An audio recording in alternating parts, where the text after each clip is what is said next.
High, কেমন আছেন সবাই? আশা করি ভালো আছেন। আজকে আমি আপনাদের সামনে আরো একটি ভিডিও নিয়ে হাজির হলাম। আজকে আমরা দেখব এলিমেন্টর প্রো যে উইজেটগুলো রয়েছে তার মাঝখান থেকে হটস্পট যে উইজেটটি রয়েছে, এই যে হটস্পট যে উইজেটটি, সেই উইজেটটি নিয়ে আজকে আমরা আলোচনা করব। দেখব এই হটস্পট উইজেটটি কিভাবে একটি ওয়ার্ডপ্রেস ওয়েবসাইটের ভিতর ইন্টিগ্রেট করা যায় এবং কিভাবে এটাকে কাস্টমাইজেশন করা যায়। তো চলুন শুরু করা যাক।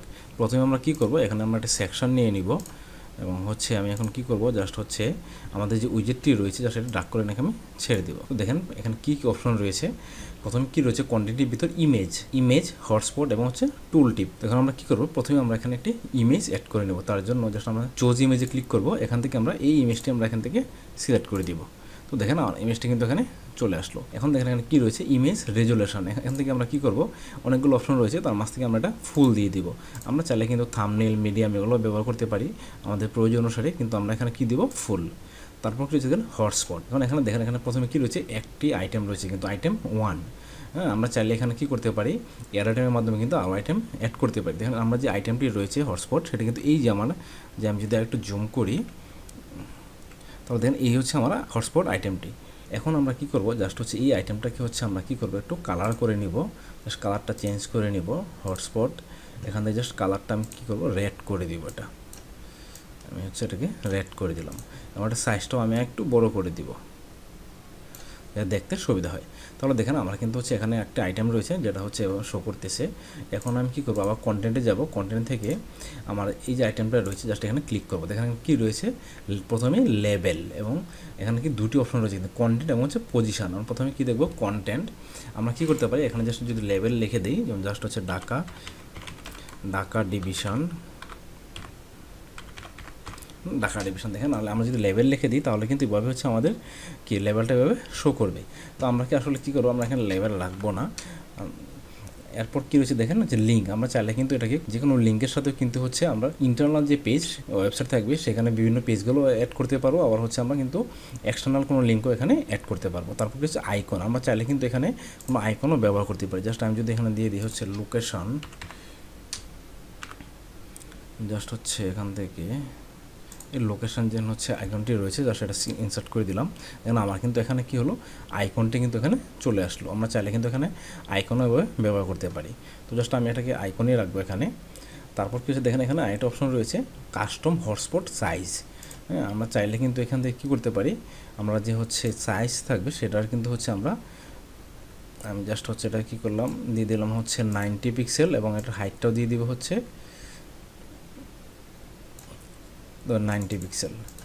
দেখেন আমরা চাইলে কিন্তু এভাবে কি হাইট এবং উইডটা কন্ট্রোল করতে পারি। তো এটা জাস্ট আমি অফ করে দিব।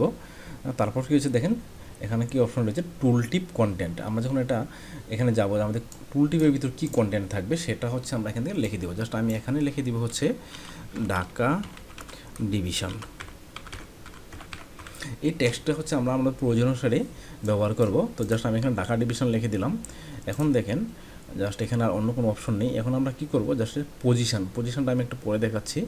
তার আগে আমি কী করে যাবো, কোথায়, টুল টিপে। এখন দেখেন এখানে কিন্তু আরেকটা অপশন রয়েছে কি, অ্যানিমেশনটা কী হবে, এটা কি এক্সপ্লেন্ড হবে নাকি ওভারলে নাকি সফট বিট। আমি সফট বিট দিই। দেখেন এটা কিন্তু যে আস্তে আস্তে কী করে হার্টবিট যেরকম বিট করে, এরকম কিন্তু হার্টবিটের মতো বিট হচ্ছে। তারপর কি আছে, এক্সপ্যান্ড। এটা কিন্তু যে এক্সপ্যান্ড, এখন দেখেন এক্সপ্যান্ড অ্যানিমেশন হচ্ছে। তারপর কি দেখেন ওভারলে। এখন দেখেন এখানে কিন্তু 4টি অপশন রয়েছে। চাইলে আমরা যদি নাম দিয়ে দিই তাহলে কিন্তু কোনো অ্যানিমেশনই হবে না। তো জাস্ট আমি এখানে কি করব, সফট বিটটাই রাখবো। তারপর কি সিকোয়েন্স অ্যানিমেশন ডিউরেশনটা কী হবে, আমরা চাইলে সিকোয়েন্স অ্যানিমেশনও কিন্তু ব্যবহার করতে পারি। তো সেটা আমি একটু পরে দেখাবো যে সিকোয়েন্স অ্যানিমেশনটা কীভাবে কাজ করে।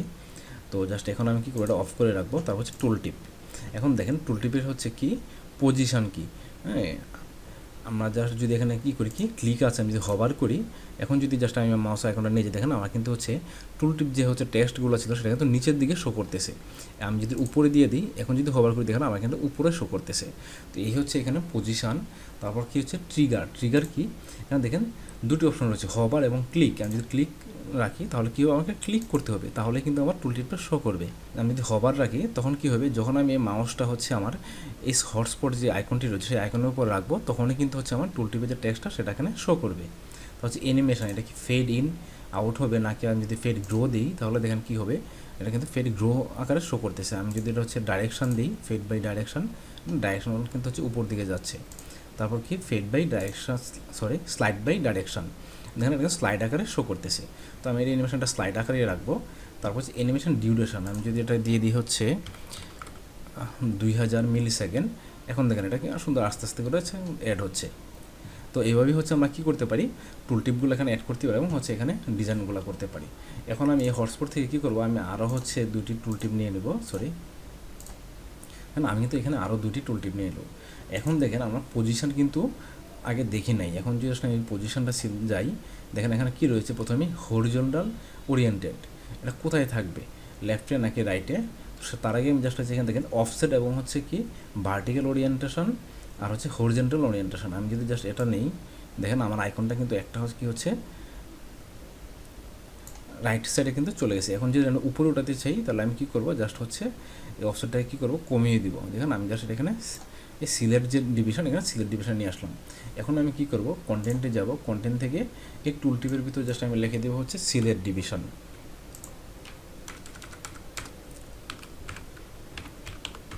দেখেন আমার কিন্তু এখানে এখন যদি আমি হচ্ছে কী করি, এটাতে হোভার করি, দেখেন আমার কিন্তু এখন সিলেট ডিভিশন চলে আসছে।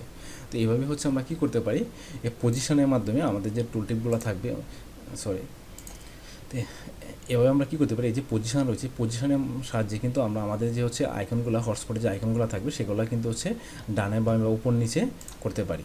আমি এটা 3তে যাব, এখানে সেম আমি এখানে কী করব, আমার হচ্ছে ঢাকা থেকে আমি চলে যাবো হচ্ছে মাইমেনসিং ডিভিশন। এবং এইটা কী করব, আমি জাস্ট পজিশন থেকে আমি হচ্ছে এটাকেও হচ্ছে আমি একটু লেফট রাইটে নিয়ে নিলাম এবং হচ্ছে এটাকে আমি উপরে তুলে দিলাম। আমি এটাকে হচ্ছে আরেকটু লেফটে নিয়ে আসবো। এখন দেখেন আমি কী করবো, জাস্ট যখন আমি হোভার করতেছি, দেখেন আমার কিন্তু মাইমেনসিং ডিভিশন লেখাটা চলে আসছে। তো এইভাবেই হচ্ছে আমরা কী করতে পারি, আমাদের যে হচ্ছে টুল টিপ এবং হচ্ছে হটস্পট যে আইকনগুলো হচ্ছে ম্যানেজ করতে পারি। তো এখন দেখেন এই পজিশনের ভিতরে আরেকটা অপশন যে কাস্টম টুল টিপ প্রপার্টিস, আমি দেখানে যাই, দেখেন এখানে কী রয়েছে, বক্স পজিশান। হ্যাঁ, এই যে বক্স, যে এই বক্সের পজিশান কী হবে সেটাও কিন্তু আমরা এখান থেকে সিলেক্ট করতে পারি। যদি টপে দিয়ে দিই তাহলে দেখেন জাস্ট আমি যদি নেই, এখন টপে আমি যদি হচ্ছে বটমে দিই, দেখেন এগুলো কিন্তু এখন সব বটমে শো করতেছে। তো জাস্ট এখান থেকে আমরা পজিশনটা সিলেক্ট করতে পারি। এখন দেখেন নিচে আরেকটা অপশন হচ্ছে কি মিনিমাম উইথ, এটা হচ্ছে আমরা উইথ কত দিব সেটাও কিন্তু জাস্ট আমরা সিলেক্ট করতে পারি। জাস্ট আমি যদি 50 পিক্সেল দিয়ে দিই এবং যদি আমি টেক্সটের অ্যাপ আছে সেই টেক্সটটা অন করে দিই, তাহলে দেখেন কী হয়, আমরা কিন্তু এটা হচ্ছে 2 লাইনে চলে আসছে। এবং এখন যদি আমি এটাকে দিই হচ্ছে 100 পিক্সেল, তাহলে দেখেন এটা কিন্তু আমরা পজিশনে রয়েছে, টেক্সট র্যাপ পজিশনে কিন্তু রয়েছে। আমি যদি এটা অফ করে দিই এবং এখন দেখেন আমরা কিন্তু আর হচ্ছে কাজ করতেছে না, টেক্সট র্যাপটা কিন্তু আর কাজ করতেছে না। তো এইভাবে কী করতে পারি, আমরা এখান থেকে কিন্তু হচ্ছে পজিশন, মিনিমাম উইথ এবং টেক্সট র্যাপের ব্যবহারগুলো করতে পারি। আশা করি আপনারা বুঝতে পেরেছেন কীভাবে আমরা এই হটস্পট উইজেটটি একটি ওয়ার্ডপ্রেস ওয়েবসাইটে ব্যবহার করবো এবং কেন ব্যবহার করব, কী কাজে ব্যবহার করব। তো এই ছিল হচ্ছে হটস্পটের কন্টেন্টের ভিতর বিভিন্ন অপশনগুলো। তো আমরা যখন স্টাইলে যাই, দেখেন প্রথমে কী রয়েছে, ইমেজের উইথ কী হবে, আমরা চাইলে কিন্তু ইমেজের উইথটাও কী করতে পারি, কম বেশি করতে পারি। জাস্ট আমি এটা চাচ্ছি যে এটা হচ্ছে 50% দিয়ে দেবো এবং ম্যাক্সিমাম উইথও কী থাকবে 50%। হচ্ছে হাইট কী থাকবে, আমরা হাইটটা একটু বড় করে দিব, আমি এটা হচ্ছে পার্সেন্টেজ দিব আমি হাইটটা।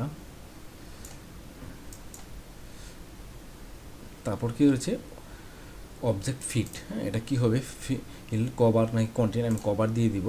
তারপর কী হচ্ছে অবজেক্ট পজিশন, আমি এটা সেন্টার রাখবো। তারপর যদি দেখেন অপাসিটি কী হবে, আমরা চাইলে কিন্তু অপাসিটিটাও এখান থেকে সিলেক্ট করে দিতে পারি। জাস্ট আমি হচ্ছে এটাকে 7 দিয়ে দিলাম। সিএসএস ফিল্টার, আমরা চাইলে এখানে সিএসএস ফিল্টারও কিন্তু ব্যবহার করতে পারি। তারপর হচ্ছে বর্ডার টাইপ, আমরা চাইলে কিন্তু এখানে বর্ডারও কিন্তু ব্যবহার করতে পারি। তারপর হচ্ছে বর্ডার রেডিয়াস, আমরা এখানে বর্ডার রেডিয়াস বা হচ্ছে বক্স শেডও দুটোই ব্যবহার করতে পারি। তারপর কী রয়েছে হটস্পট, এখানে দেখেন কী রয়েছে হটস্পট সাইজগুলো, তারপর হচ্ছে মিনিমাম উইথ এবং হচ্ছে মিনিমাম হাইট। আমরা এই যেগুলো সাইজ কী হবে সেটাও কিন্তু আমরা জাস্ট আমি দেখাই, দেখেন জাস্ট 0 করে দেবেন, মিনিমাম হাইট কী হবে সেটাও কিন্তু আমরা এখান থেকে সিলেক্ট করতে পারি। বক্স কালার কী হবে, আমি চাচ্ছি হচ্ছে বক্স কালার হবে যে ব্লু কালার, দেখেন আমার কিন্তু ব্লু কালার শো করতেছে। বর্ডার রেডিয়াস হবে কি না, জাস্ট যদি দিয়ে দিই 50, যেন কিন্তু 50 পিক্সেলে চলে আসলো। তারপর কী হচ্ছে টুল টিপে যদি টেক্সট কালার কী হবে, আমি চাচ্ছি টেক্সট কালার হবে আমার হোয়াইট এবং হচ্ছে এটার হচ্ছে টাইপোগ্রাফি আমরা সেট করবো, অ্যালাইনমেন্ট হচ্ছে উইথ কী হবে এবং প্যাডিং কী হবে, কালার আমি জাস্ট হচ্ছে এটা দিয়ে দিলাম হচ্ছে গ্রিন কালার। তারপর হচ্ছে বর্ডার রেডিয়াস, আমরা বর্ডার রেডিয়াস ব্যবহার করতে পারি এবং হচ্ছে বক্স শেডও ব্যবহার করতে পারি। তো এই ছিল হচ্ছে আমাদের হটস্পট উইজেটের ব্যবহার। আশা করি আপনারা বুঝতে পেরেছেন কীভাবে আমরা এই হটস্পট উইজেটটি একটি ওয়ার্ডপ্রেস ওয়েবসাইটের ভিতর ব্যবহার করবো এবং কীভাবে হচ্ছে আমরা এটাকে কাস্টমাইজেশন করব। তো আজকে আমি এখানেই শেষ করছি, দেখা হবে পরবর্তী ভিডিওতে। আরেকটি কথা, পরবর্তী ভিডিও পেতে অবশ্যই আমার চ্যানেলটি সাবস্ক্রাইব করে রাখবেন, পাশে থাকা বেল আইকনে ক্লিক করে রাখবেন। তো ভালো থাকেন সবাই, দেখা হবে পরবর্তী ভিডিওতে। ধন্যবাদ সবাই।